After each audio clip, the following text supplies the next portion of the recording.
Salam. Mən bugün danışmaq istəyirəm irrasional bərabərsizliklərdən. İrrasional bərabərsizliklərin bir sıra şərtləri vardır. Əsas biz burada fikir verməliyik ki, kökün dərəcəsi cüt olması halına, əgər kökün dərəcəsi cütdürsə, mütləq kökaltı ifadəni böyük bərabər sıfır götürmək vacibdir. Yəni bunu nəzərə almalıyıq.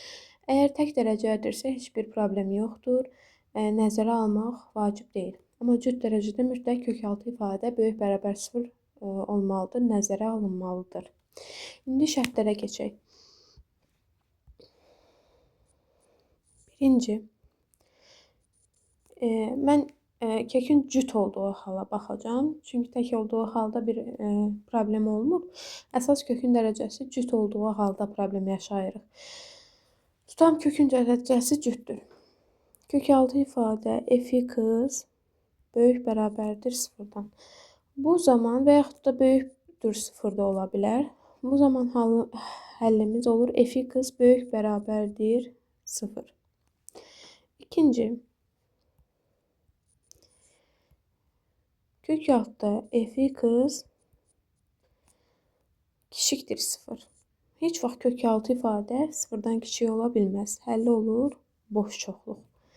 Üçüncü, kök altda f(x)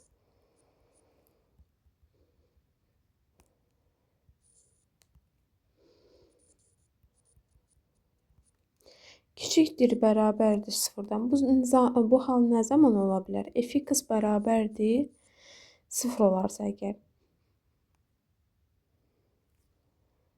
Dördüncü hala keçək. Kök altda f(x) böyük bərabərdir a-dan. A da böyükdür sıfırdan. Bu zaman biz həll edərkən kvadrata yüksəltməliyik ki, kökdən azad olaq. Daha kvadrata yüksəldirik. f(x) böyük bərabər olacaq. A üstü kökün dərəcəsi nədir? 2-dir. Cüt dərəcədir axı. A-nın kvadratına. Bir də mütləq kökaltı ifadə nəzərə alınmalıdır ki, böyük bərabərdir sıfır olsun.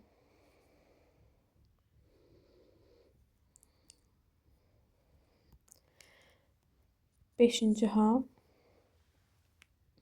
Düzü burada a böyükdür bərabərdir sıfır. f(x) böyükdür sıfır olduğu üçün, bərabər olmadığı üçün. Ona görə f(x) yalnız böyükdür sıfır olmalıdır bu şəkildə. Çünki f(x) sıfıra bərabər olsa a sıfır ola bilməz axı. Keçdik 5-ci hala. 5-ci halımızda kök altında f(x) kiçikdir bərabərdir a-dan. A da böyükdür sıfır.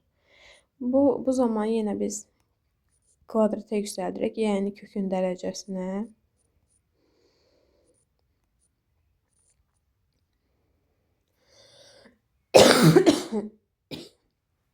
Bir də nəzərə alınacaq ki, f(x)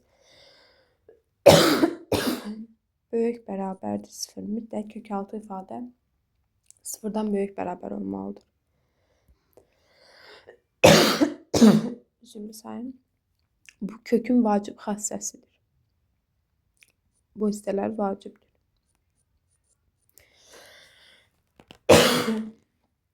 Keçdik 6-ya. 6-cı xəssə.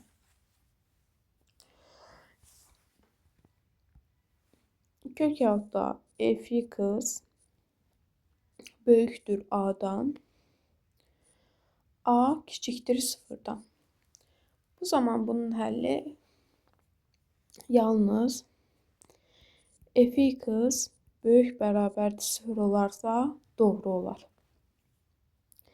A sıfırdan kiçikdir, düzdürmü? f(x) təbii ki, böyük bərabərdir sıfır olduğu halda bu doğru olacaq. Sıfır belə olsa doğrudur. Çünki a mənfidir axı. Keçirik 7-ci xassəyə. f(x) kök altında kiçikdir bərabərdir a. A da kiçikdir sıfır. Belə bir hal mümkün deyil. A mənfidir, Deyir ki, kökaltı ifadə A-dan kiçikdir. Mənfi bir ədəddən kökaltı ifadə kiçik ola bilməz. Olur boş çoxluq. İndi sağ tərəfində hər hansı bir tənlik verilə bilər. Məsələn, kökaltda f(x) böyükdür j(x)dan və yaxud da böyük bərabərdir j(x) da ola bilər. Bu zaman necə həll edirik? Birinci hal, hər iki tərəfi kökün dərəcəsinə görə qüvvətə yüksəldirik. J üstü 2x, yəni j-nin kvadratı x. Bir də ki, mütləq şərtimiz nə idi? Kökaltı ifadə böyükdür, bərabərdir 0 olmalıdır. Yəni f(x) böyük bərabərdir 0. Bu şəkildə. Keçirik 9-a. 9-da və yaxud da 9-u ayrıca yazmağa da ehtiyac yoxdur. Yəni yenə yazım. f(x) kiçikdir j(x) ola bilər. Kiçikdir bərabərdir j(x) ola bilər. Yenə biz burada nə etməliyik? Kökə görə, dərəcəyə görə qüvvəti yüksəldirəm. f(x) kiçikdir j-nin kvadratı x. Bir də f(x) mütləq kökaltı ifadə böyük bərabərdir 0 olmalıdır. Deməli, kökaltı ifadəli bərabərsizliklərdə əsas qayda nə oldu? Cüt dərəcədirsə, mütləq kökaltı ifadəni nəzərə almaq lazımdır ki, 0-dan böyük olsun və ya bərabər olsun. Şərtlərimiz bu şəkildə. Burada da mütləq baxın, kökaltı ifadənin böyük bərabər olması nəzərə alınır. İndi misal üzərində baxaq. Məsələn, belə bir misal verilir. Kök altında 3x çıx 5 kiçikdir 3-dən. Biz bunu həll etmək üçün nə etməliyik? Baxırıq kökün dərəcəsinə. Görürsünüz, kökün dərəcəsi cütdür. Kökün dərəcəsi cütdürsə, biz burada diqqət eləməliyik, kökaltı ifadəni böyük bərabər 0 götürməliyik. Deməli, birinci, kökün dərəcəsinə görə qüvvətə yüksəldək.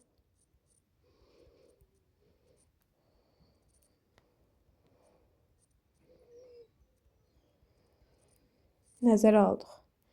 Cüt dərəcə olduğu üçün kökaltı ifadə böyükdür 0 olmalıdır. Böyükdür bərabərdir də götürə bilərik. Çünki 0-a bərabər olsa 3-dən kiçik ola bilər. Bunu ala bilər.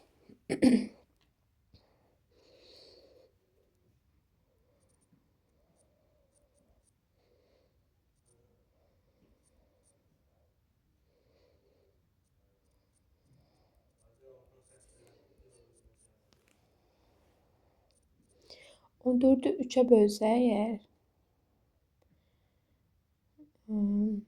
4 tam neçəsə düşür? 4 tam neçəsi. 5'i 3'e bölsə isə 1 tam neçəsə düşür. Ədəd oxunda bunları qeyd edirik. 1 tam neçəsədən və 4 tam neçəsədən kiçiklər. 1 tam neçəsədən böyüklər, 4 tam neçəsədən kiçiklər. Cavabımız olur 1 tam neçəsə. Gəl bunu kəsr şəklində yazın. Birbaşa 4 tam 3'də 2. 1 tam 3'də 2. 1 tam 3'də 2. 4 tam 3'də 2.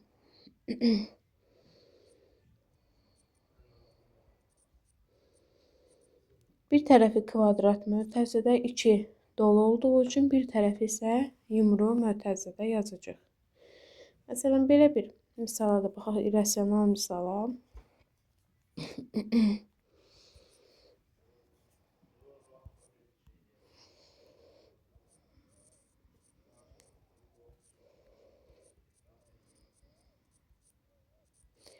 Baxın, burada bu ifadəyə fikir vermək lazım deyil. Çünki bura nə verirsən ver x-in yerinə müsbət olacaq. Yəni buranın bir önəmi yoxdur. Biz diqqət edəcəyik buradakı ifadəyə.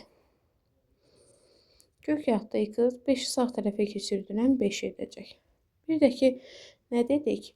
Kök altı ifadənin əsas şərti nə idi? Sıfırdan böyük olsun. Və bunları nəzərə alırıq. Hər tərəf kökün dərəcəsinə görə qüvvəti yüksəltsək, x kiçikdir 25 olacaq. X böyükdür sıfırdan. Sıfır ala bilməz, çünki burada bərabərlik işarəsi yoxdur. Deməli, 25-dən kiçiklər sıfırdan böyüklər. Cavabımız olur 0, 0, 25.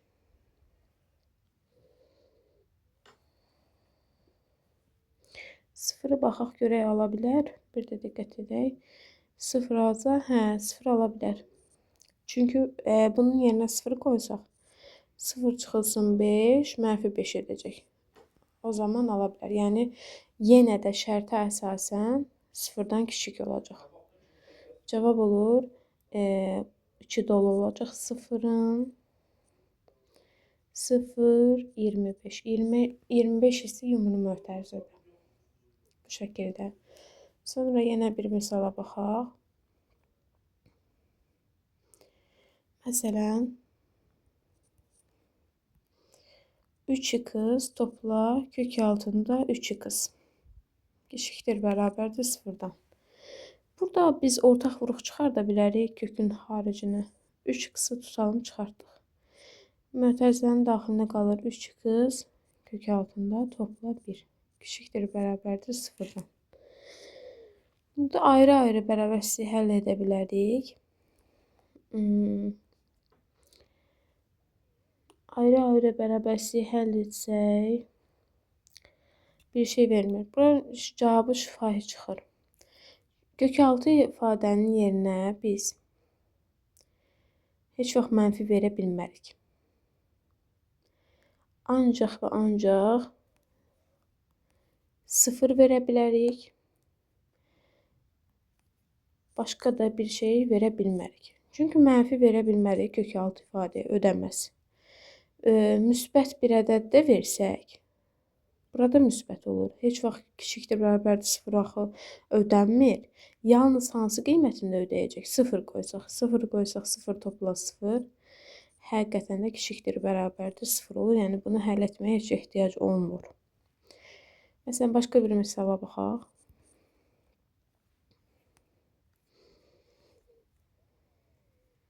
Kök altında x-in kvadratı çıxılsın 2x topla 1 kiçikdir bərabərdir 3-dən. Bu ifadə, diqqət edin, müxtəsər vurmanın düsturudur. X çıxılsın 1-in mötərizə kvadratı. Kök altında kiçikdir bərabərdir 3-dən. Cüt dərəcədir, kök altındadır. Kök altından çıxacaq bu ifadə. Amma modulda çıxacaq. X çıxılsın 1 modulda kiçikdir bərabərdir 3-dən. İndi modul bərabərsizliyi həll etmək lazımdır. Modul bərabərsizliyi həll edirik. Deməli, bir dəfə olduğu kimi götürəcək modulun şərtinə görə. Bir dəfə də işarəni dəyişirik, -3 götürürük və həll edəcək. Diqqət edək, modulun qarşısındakı ifadə kiçikdir bərabərdə olduğu üçün biz sistemi, yəni kəsişməni tapmalıyıq.